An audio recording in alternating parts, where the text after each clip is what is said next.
Hi everyone, today we are here once again with my friend Christian. We are out here because we are a day from the 1-year anniversary of the accident that happened to your hand. So in case people, that might be an indicator of what might have happened. So in case people have not seen the other videos in this series, which is probably pretty likely because not many people have seen it, what happened? Well, a year ago tomorrow, I was working in Bend on a construction project, cutting some things with a skill saw, and the skill saw that was in my left hand caught the glove on my right hand and pulled my hand into the blade, severing my thumb completely, cutting all the tendons and blood vessels and nerves in the palm of my hand, took off the tip of my ring finger, and wound up my pinky in the blade, basically mangling it to nothingness. Yeah. And then 2 weeks after that, 2 weeks in the hospital and a couple surgeries, 3 total. It looks like this. Yeah, so they were able to reattach your thumb. They reattached the thumb, but they And had the- to fuse the bone so it Okay. doesn't bend. It only does that. And then they were able to reattach the pinky. Did reattach the pinky, but they reattached the pinky crooked, so the bone in the pinky died Yeah. because the marrows weren't lined up. And then they had to amputate that again later on, a few months later. So if you want to see more on that, I'm not going to show the pictures in this video. If you want to see what it looked like after it happened, check out the first 2 videos because I have the pictures They're nasty. from both of them. It looks night and day different from what it looked like even Oh, yeah. 8 months ago. Oh, yeah. And 8 months ago, it still looked like I'd been it was pretty horribly gnarly. injured. So what we wanted to do was basically document your progress, kind of recovering when it comes to being able to use firearms because I think it's safe to say you're a gun guy. I am a gun guy. Him and I were range safety officers because you were not an instructor, even though you were instructing people. No, but that's yeah. a topic for another video. Yeah. So we worked together as range safety officers and instructors for a while, and so shooting was a major aspect of your life. Yeah. And it was something that you were basically unable to do, at For a least while. briefly, because of your injury. Yeah, not for as long as I thought, but for longer than I wanted. Right. So if you've seen the other videos in this series, you've seen him get to the point where he was able to shoot again, shoot single-handed with your 1911, which was your kind of My goalpost. benchmark, one of my milestones was being able to shoot that one-handed. Because Yeah. when I got out of the hospital, I couldn't pull the trigger on that at all, and it's only 2¼ pound trigger. It's a Right. super light trigger, and I couldn't pull the trigger because the nerve damage in my trigger finger is still bad, but I've kind of worked around it. So in this video, obviously we're here to shoot a bunch of different types of guns to show what Rad level of, which I finally saw that movie, to be able to show how far you've come, but then also just to have this as kind of a look back at where you were, what your mindset was along the process. So right after it happened, let's say while you're still in the hospital, did you think you were ever going to be able to get to this point? No. When I was still in the hospital, my biggest issue, I mean, aside from the fact that I'd had a major injury, was I felt I was never going to shoot right-handed ever again. I was going to have to learn to go left-handed, and there's a lot of things I like to do with both my hands. And I was going to be able to do 90% of those things. You know, you kind of need thumbs to play Xbox. It's true. You know, you need thumbs to tie your shoes. You need thumbs to do a lot of things. Plus, the construction work that I was doing was going well, and I couldn't do that anymore either. So my means of making money disappeared, Yeah. and then my only things that I liked in life, you know, shooting guns, you know, thumbing my nose at society. It's very difficult to thumb your nose at society with a fucked up thumb. So I can do that. Yeah. Take that, society. So, even early in your recovery phase, once you were home, you still probably didn't think that you'd ever get to the point where you could be No, self-sufficient for the with guns. first 6 months of being home, it hurt to hold a gun. It was, my hand was so weak and it was so damaged, and I had nerve damage. I mean, all the tendons were cut and had to be reattached in there. So I had a lot of stitches and things in there that was still binding everything up.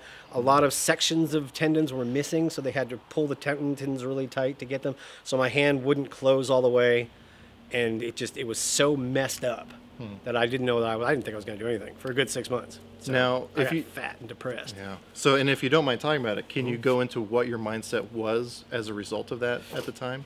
Well, without being too disturbing, you know, I seriously considered all sorts of horrible options about the thing because I had no way of figuring that I could support myself or pay my bills or take care of myself. You know, I realized that I just lost a couple fingers, but when everything that I know how to do requires my good, strong right hand. I didn't know how to do anything anymore. And I had no idea that I was going to learn how to do anything anymore. So I just kind of sat still and tried to figure out who was going to take care of me in my dotage. Or if I was going to suck start my 1911. That was a thought too. So at what point do you think things started to kind of turn around for you?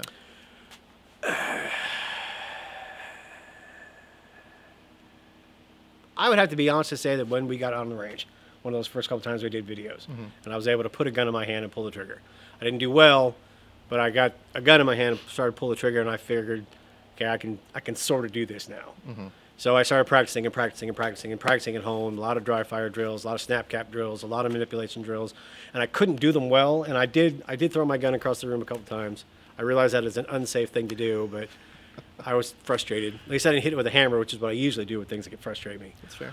But I began to practice a lot and have a gun in my hand all the time, and things started to improve exponentially after that. And this was directly counter to what your physicians were telling you. Oh yeah, they told me not to do any of that kind of stuff.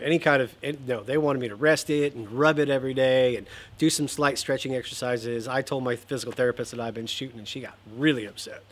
But I'm handsome, so she got over it. And obviously, it's still not 100%. Obviously, it's never going to be 100%. That is pretty loud. You're right. But for example, it's obviously really cold outside. As you can see, I'm wearing gloves, and I almost never wear gloves. Freezing. You have had some pain, especially shooting your shotgun. There's a lot of nerve damage, as I said, and one of the things that it makes it is extremely cold sensitive.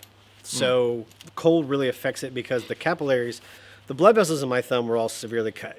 And during the recuperation process, the first week in there, most of the capillaries in the forward part of my thumb died. So I don't have total blood flow to my thumb. So when it gets cold, that's even less because those restricted capillaries are now restricted even more. So when that starts to come back, there's excruciating pain throughout my hand. So my hand right now feels like I'd stuffed it in a freezer. And I have a hard time closing it. I can only close it sort of the way it does that neat little tremor when I try to close it. That's fun. I don't like that at all. Yeah. Okay. So that's a big thing. So I have, in the mornings it's stiff. I have to really work it out, put it in hot water in the morning to be able to hold things. I can't turn the key to my truck with my thumb and finger. I have to use these two fingers like that because I can't, I don't know what muscles don't work anymore, but there are certain things I can't do. I can't adjust the volume on the radio with my thumb because I can't get it to do those things. So I have to use I've learned to use these two fingers pretty well. Yeah. So there's still a lot of things I can't do, but I've adapted. So obviously, again, we were out here, we're shooting AKs, ARs, C308, a couple different handguns, your shotgun. What would you say is your next goal in regards to being able to shoot? I haven't been working a lot on combat manipulation, drawing from cover, fast quick reloads. I want to do some one-handed reloads with my right hand. Like I can do it with my left hand because I practiced that because what happens if I wreck up my right hand? Guess what? I found out.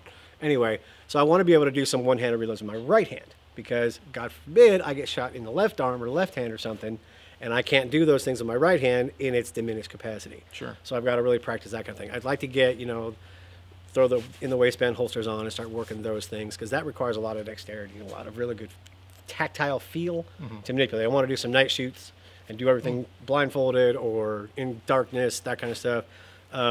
Probably some wet work, not that kind of wet work. Right, sure. Wet hands. Sure.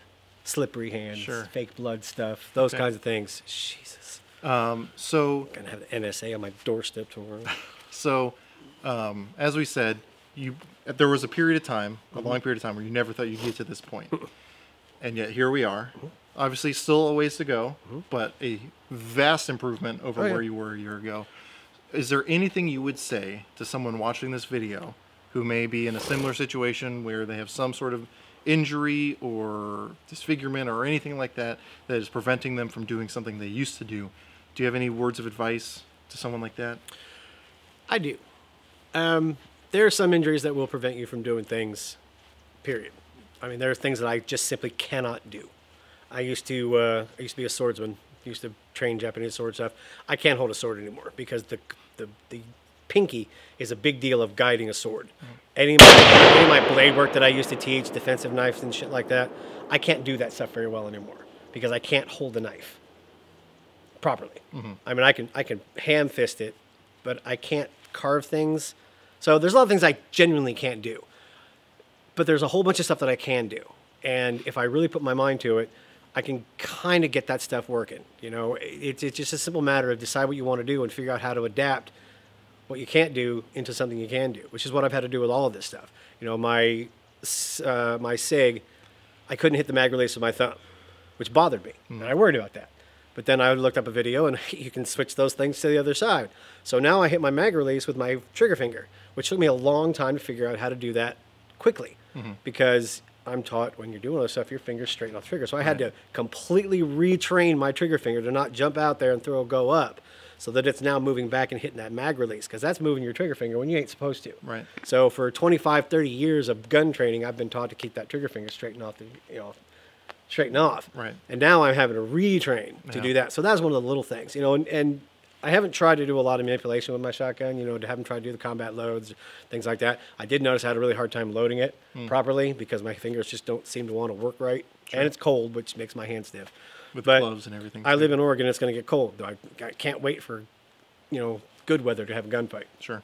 Because I want to have gunfights all the time. I got to have them. Murphy's Law. Yeah. So do you think that, well, this is kind of a two-parter. Do you think that doing a video series documenting your recovery was helpful? And if so, do you think other people should do something similar? Here's the thing about that. And I was doing a lot of thinking about this week because we were going to do this video. And I went back and I watched the other videos. And when I look at how I looked in the very first video, I was ragged. I was rough. And I could tell by just the look on my face, I was beat down. And to be able to know what I felt like then, to compare it to what I feel like now, and to see the way that I carried myself and the way that I talked and the sound of my voice, I looked like crap. You were not you. I was just not. But then as I watched the videos, I could see that progression more and more and more back to myself. In the last video we did where we talked about my pinky getting amputated and things like that, I looked great. Yeah. You know, everything was cleaner, I was brighter, you know, I had a stupid haircut and my ex-girlfriend screwed that all up. And I hope she sees this video because damn you. She was nice. She was nice till she cut my hair wrong. Yeah. Anyway, so having that to be able to go back and look, because if I try to remember how I was in the hospital, it's hard for me. If I try to remember how I was at home, it's hard for me. But I have a visual of what it was so that I can see, okay, that's where I was, and damn, I'm not there now. Yeah. You know, so it's so much better now. Yeah. Well, good. Anything else you want to say about it? Don't lose your focus when you're using a skill saw. Now, honestly, I really am happy that we did this video series for exactly the reason that I stated. I feel that I have something that I can carry with me, you know, as I progress. Because I've still got a couple more years to go before I feel like I've gotten as far as I'm going to get. But now I know where I was, and I have something to put forward. And if there's a lot of injuries that are really horrible. People have lost their legs in wars. They've lost, you know, entire body parts, all that kind of shit. And these people come back and they do these amazing things, you know. Look at the guys, the vets that do Tough Mudder races where they have no bottom half and they're still doing all their shit. They had times and periods where they felt like they were never going to do anything ever again. You know, look at those guys are now out there doing all of it. You got skydiving quadriplegics and things like that. These are people that have horrible, a million times worse than I've ever gone through. But still, it's that same kind of determination. It's that same kind of can-do attitude. I mean, it sounds cliche, but that's really what it is. Either you can do it or you can't do it. If you decide you can, you're going to find a way. If you decide you can't, you're going to look like me when I was sitting on the couch drinking myself into oblivion, thinking that I would never be able to do anything ever again, which I did for about a month and a half. Yeah. And I drank a lot of whiskey. Whiskey's good. And I will say that whiskey is a good motivator to get up and get off your ass and go about your day. Yeah. It's not. Yeah, I can't imagine it would be. Well, awesome. So yeah, if you are in a situation, I would encourage you to make a video series, even if the only people seeing it is your family, just because it's going to be there for you to be able to track your progress, because it's really hard to self-perceive. You know, when people are exercising or when they're losing weight, to them, they don't see any difference because they're seeing themselves every day, and the progression is so small that you're not going to notice it on that time scale. Whereas if you look at it, you know, from a year ago to 4 months ago to 8 months ago, you're going to see that progression, and it's going to mean a lot more to you. So I would encourage you to do that. Again, even if it's for no one else but yourself. Even if it's just on your phone. Don't even have to have a little fancy setup like we got here. Just talk to yourself on your phone. My biggest thing was talking to myself. Yeah. Because I had to talk myself through a lot of this because I don't have any friends. Nobody would talk to me at all. So I was by myself most of the time. Yeah. Yeah. But no, but honestly, you can talk to people all you want. But when you hear it and see it from yourself, and when I look at I look at that guy, that first video, and I can still talk to that guy. I can still say, look how far you've come, and I can encourage myself almost in the third person. Because I have somebody to talk to, and that was a big thing for me. So I have them saved on my phone. I watch them all the time. Yeah. So if this video series has done anything for you, definitely let us know in the comment section down below. People have been overwhelmingly positive in the comments on these videos, which is surprising for a YouTube comment section. So I really appreciate that. And I know people have been also supportive in other ways through this video series. So I really want to say I appreciate it to my viewers. Me too. I appreciate your willingness to let us kind of document this progress. Shucks. So definitely check out those other videos if you haven't seen them already. But anyway, with all that said, as always, I hope you got something out of this video. You as well. And I really appreciate you watching. Thanks, kids. I'm really glad that battery did not die, because it's been flashing for like the last 8 minutes. Get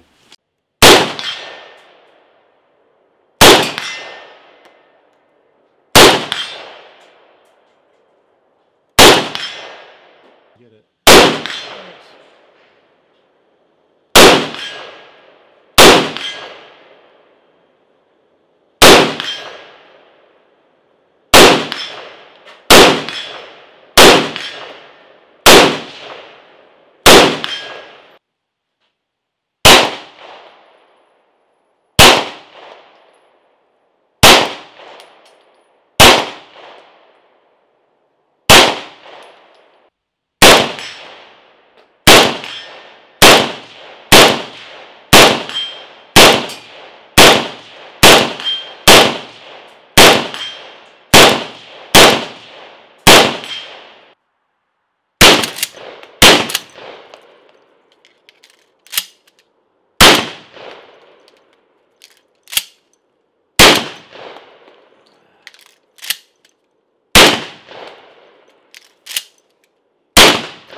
Good thing your left hand.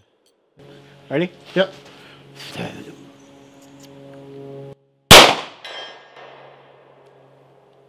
I would end there if I were you. That's 100 yards. Yeah.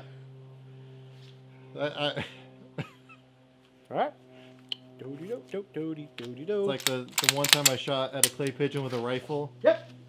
I hit it. I was like, you know what? That's the last time I'm ever gonna do that. That was 100 yards with a 9. Where'd you get that scar in the back of your neck from? You get an implant? No, that's from. No, of course not. No, that's from running into a main landing gear door in an F-15. Backwards?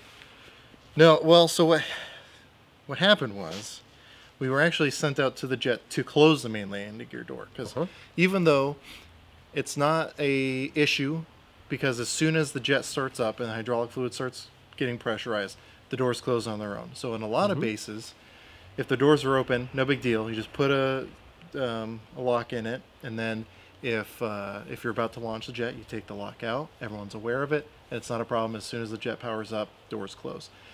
Our base didn't like doing that, because to them it was a red X in the forms, and a red X is an unflyable condition that you have to correct before the jet's able to fly. So me and a couple of guys got sent out to this hangar to go close the doors on this jet, and I was still really new at the time. And so I was hooking up the hydraulic lines, and then my buddy was like, hey, which fuses do we have to pull to be able to do this hydraulic power on? And I was really excited that as the new guy, I knew more than someone who'd been there for years. So I was like, excitedly, I finished hooking up the lines, and I went to go to the front of the jet while going underneath the jet. And so I hunched over to go under the doors that we were there to close. And apparently I wasn't low enough, and the front or the back of the door, which comes to a point, went right into my neck. And I didn't want to go to the hospital. I didn't feel like I needed it, but they made me go anyway. And I got one stitch. My only time ever getting stitches, and I got one stitch. One stitch. I've had more. I believe it. Well, I mean, just with your hand, what we're about to talk about. Okay. But yeah, so that's what that's from. That's a good story. Not really, makes me sound like an idiot, but you know, I guess I got that from an F-15. It's true. I did get it from a fighter jet. All right. You ready? Yeah, I've been ready. All right.